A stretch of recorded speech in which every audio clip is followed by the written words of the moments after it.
All right, so this video is for anyone that has produced a song or is a producer and wants to take a song that they produced in Ableton and all their different tracks and sort of break it down and put it into Push to be a live, sort of performable song. And so what I did was I took my new single, Andara, and I broke it out by picking all the instruments and different things that I could play on Push and building a 64-pad kit that I'm gonna break down for you today. Okay, so the way that the kit is broken down is everything that's red is my drums. And so here are the drums. The main drums is just kick and a snare. And then the build-up drums are up here, and then there's a big blast here, like a hit. Like a white noise sort of blast is what I named it. And then above that, everything in green right here are bass lines. Bass lines for the A section, and bass lines for like the big drop. And then below that, I have my kalimba sounds for the different chords, 1 through 6, that I play in the intro of the song. And then I have all my vocals laid out up here, so I could play it like this.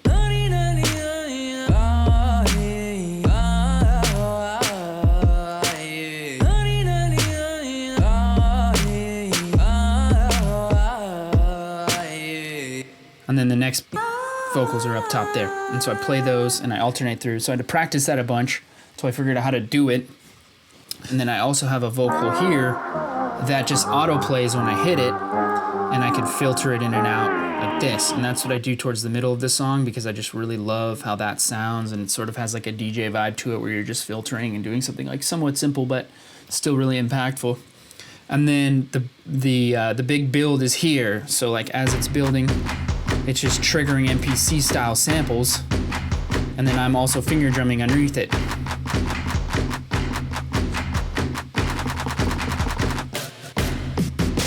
I messed up there, but you get the idea. Just sort of moving sequentially up on this. And you could lay these things out in as many different ways as you want just by coming over here to Ableton and clicking and dragging your samples around and figuring out kind of what works for you. So on this side is where I have the sort of the B section or whatever.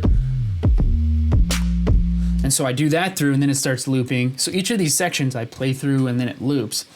And then I'll go to the next thing and layer on top of it. So I have chords here. And those came from my Prophet that's behind me that I played. And then I just mapped them out here so that I could play it all at the same time. It's a really fun way to play. And then I have some air whoos strings here, and you can see them triggering in Push.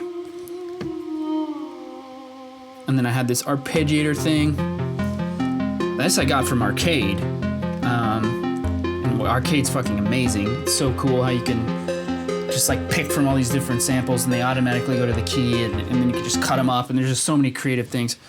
But the way that I sort of mapped this out was I created a drum rack inside of the original track, and I saved it as, and then I would grab the samples and drag them into the kit and just start tweaking them, copy pasting them, renaming them, cutting them up, changing the start and end times and all that stuff. And I grouped everything within the drum rack. Now I did some pretty cool things where I have drum racks embedded into other drum racks, because I have a snare that if you listen closely, I have it triggering 2 different snares in a round robin sort of sequential order. I have the regular snare and then the 2 snares that are alternating from left to right. And I did that by putting a randomized plug-in before the 2 snares that I wanted to have alternate. And so I had to choose the notes and go through all this. I'm not gonna go through everything. I just wanna give you a quick overview of sort of how it's broken out. And the intro of the song, I have this kalimba laid out, which I played with the Sonic Couture kalimba in Contact. And you can see K1 is kalimba 1, K2 is kalimba 2, K3 is kalimba 3. And the velocity is always the same, no matter how hard I hit this, because I wanted the mix to sound the same as it does in the produced track. So I had to go through each one of these samples, and the things that I did want to have dynamics, like the snare, I made it so I still had dynamics. And then the kalimba doesn't have any dynamics because I wanted it to be the same volume throughout. So one of the things that I learned as a result of making this was that there's tons of opportunities for making different songs and remixes and other musical ideas using the same sounds. Maybe something like this.